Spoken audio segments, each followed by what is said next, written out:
PM Modi के यहां पर प्रेशर से सीएम योगी का आया ये नतीजा। सीएम योगी ने लोकसभा का बदला यूपी उपचुनाव से चुकाया बटोगे तो कटोगे ने करारा दिया बीजेपी को यहां पर मौज।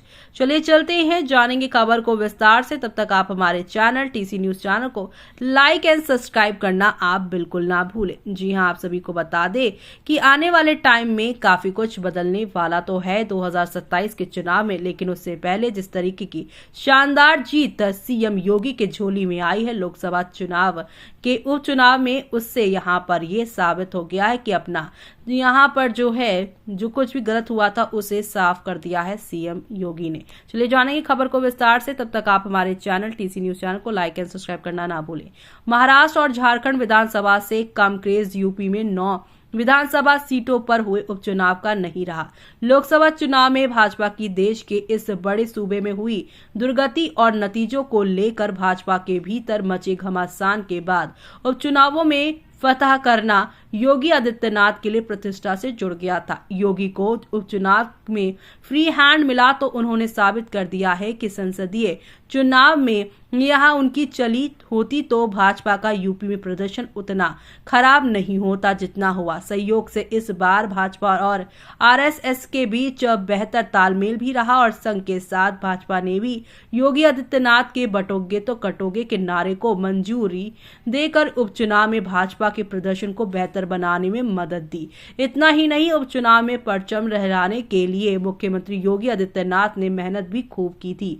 उन्होंने उपचुनाव वाली एक सीट का दौरा किया। उन्होंने ऐसा तब किया जब झारखंड और महाराष्ट्र में उनके धुआंधार चुनावी दौरों का शेड्यूल था। इस उदासीन पड़े कार्यकर्ताओं में उत्साह का संचार हुआ। लोकसभा चुनाव में उनकी उदासीनता का खामियाजा भाजपा देख चुकी है। इसकी शायद यह भी वजह थी कि लोकसभा चुनाव में उम्मीदवार योगी की पसंद के नहीं थे। इस बार ऐसा नहीं था।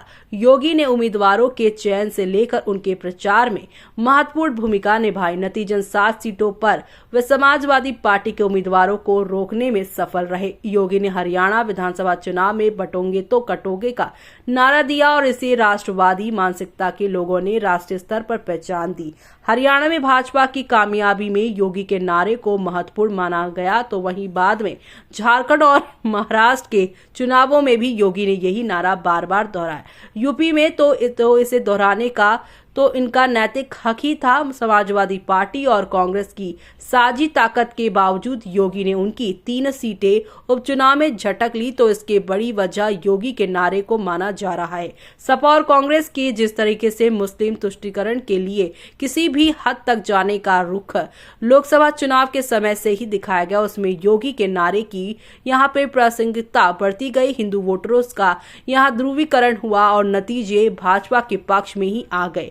जिन 9 सीटों पर उपचुनाव हुए थे उनमें 4 सीटें सपा के पास थे, तो बीजेपी के पास 3 सीटें थी। आरएलडी और निषाद पार्टी के पास 1-1 सीट थी। करहल, सीमा मऊ और कुंद्रकी विधानसभा सीट लंबे समय से सपा के कब्जे में रही थी। इस बार उनमें 2 सीटें करहल और सीमा मऊ की समाजवादी पार्टी के खाते में गई। करहल सीपा जिस तरीके से बदली करहल सीट, तो वहीं यहाँ पर भाजपा ने सपा से झटक ली है। कुंद्रकी सीट पर साल 2007 में भाजपा जीती थी और उसके बाद से सपा लगातार यहाँ से जीत दर्ज करती नजर आई है, लेकिन भाजपा ने गाजियाबाद, फूलपुर और खैर सीट पर फिर जीत दर्ज कर ली। पहले भी ये सीटें भाजपा की ही थी।